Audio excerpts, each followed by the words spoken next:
Love history? Subscribe and explore the stories that shaped our world. Imagine standing on the shores of the Aegean Sea in the 5th century BCE. To the west, you have a scattered collection of small, quarrelsome city-states, the Greeks. They are politically fragmented, often at war with one another, and fiercely independent. To the east lies a colossus, the Achaemenid Empire. It is the world's first true superpower, stretching from the sands of Egypt to the edges of India.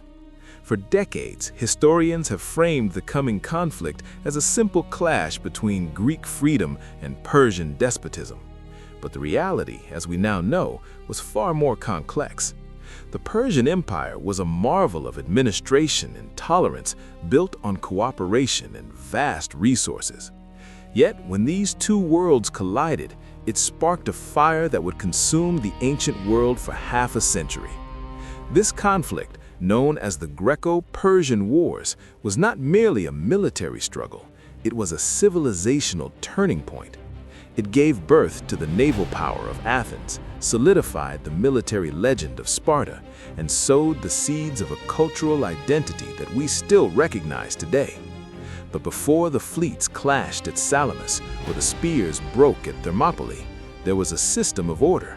To understand why the Greeks fought so hard, we must first understand the giant they were up against.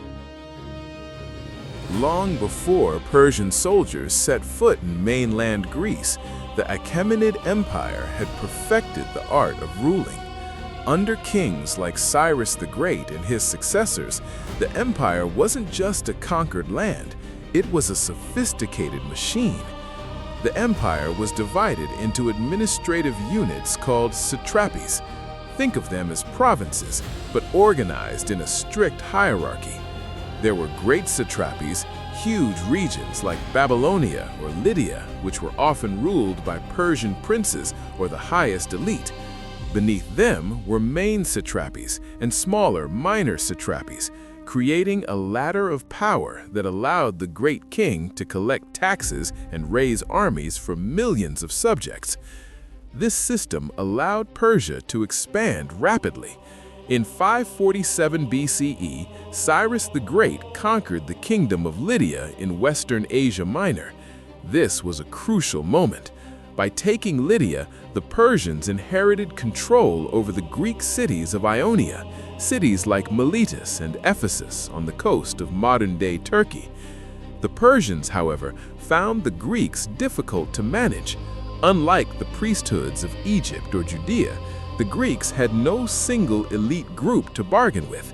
They were divided by factional politics. So the Persians installed tyrants, local rulers loyal to Susa, to govern these cities for them. For a time, this worked. The empire was vast and seemingly invincible. When the Persians looked west toward mainland Greece, they didn't see a threat. They saw a collection of small states that should naturally bow to their authority. In 507 BCE, the Persians even received what they interpreted as a submission from Athens itself, the symbolic gift of earth and water. To the Persian satrap Artaphernes, the Athenians were now subjects who had sworn loyalty.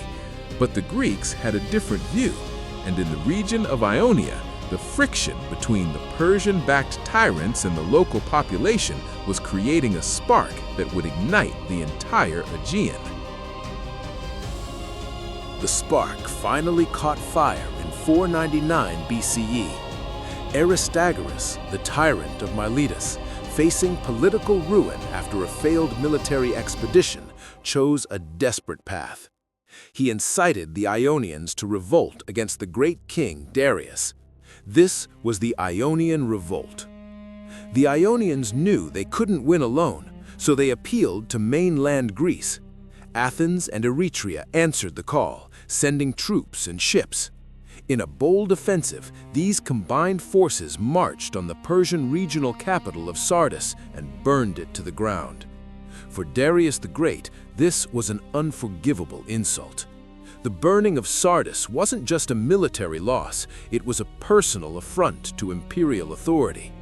Darius vowed to punish Athens and Eretria. He reportedly tasked a servant to whisper to him 3 times every dinner, "Master, remember the Athenians." The revolt dragged on until 494 BCE, when the Persian navy crushed the Ionian fleet at the Battle of Lade. But for Darius, the end of the revolt was just the beginning. He needed to secure his western frontier, and that meant subduing mainland Greece. In 490 BCE, a Persian task force led by commanders Datis and Artaphernes crossed the Aegean. They laid siege to Eretria, capturing it and enslaving its people, fulfilling the first part of Darius's vow. Next, they landed at the Bay of Marathon, just 40 kilometers from Athens. The Athenians were outnumbered, but under the command of Miltiades, they did the unexpected. Instead of waiting or fighting defensively, the Athenian hoplites, heavily armored citizen soldiers, charged the Persian lines. The result shocked the ancient world. The Greek phalanx smashed through the lighter Persian infantry. The Persians fled to their ships, leaving over 6,000 dead, while the Athenians lost only 192 men. 10 years later, in 480 BCE, the storm broke.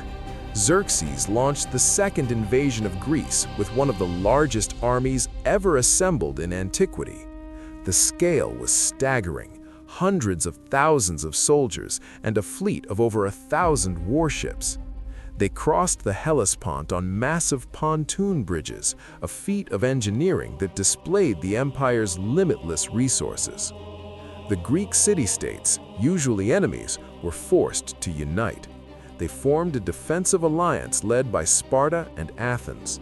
Their plan was to use geography against the sheer numbers of the enemy.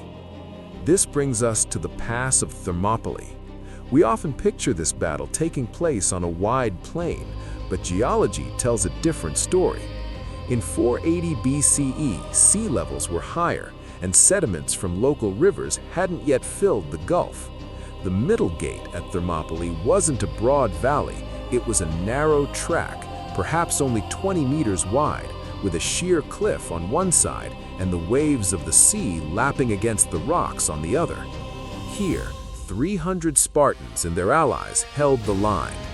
For days, the narrow terrain neutralized the Persian numbers. Though the Greeks were eventually outflanked and defeated, their resistance bought precious time and solidified the morale of the resistance. With Thermopylae fallen, Athens was evacuated. The city was captured and burned by Xerxes. The fate of Greece now rested not on land, but on the sea. Enter Themistocles, the Athenian strategist. He knew that Persia's massive army relied on its fleet for supplies. If the Greek navy could destroy the Persian ships, Xerxes' invasion would stall. Themistocles lured the Persian fleet into the narrow straits of Salamis. Just like at Thermopylae, geography was the weapon. The Persian ships, numerous and faster in open water, became crowded and disorganized in the tight channel. They struggled to maneuver. The Greeks, fighting with desperation and discipline, rammed the Persian vessels, shattering their fleet. Historical models and environmental studies suggest that Themistocles used his knowledge of local wind patterns to trap the enemy. The victory at Salamis was total. Without naval superiority, Xerxes could not support his massive army. He retreated to Asia, leaving a smaller force behind. The final blow came the following year, in 479 BCE, at the Battle of Plataea. There, the largest Greek army ever assembled decisively defeated the remaining Persian forces. The invasion was over. The underdog had won.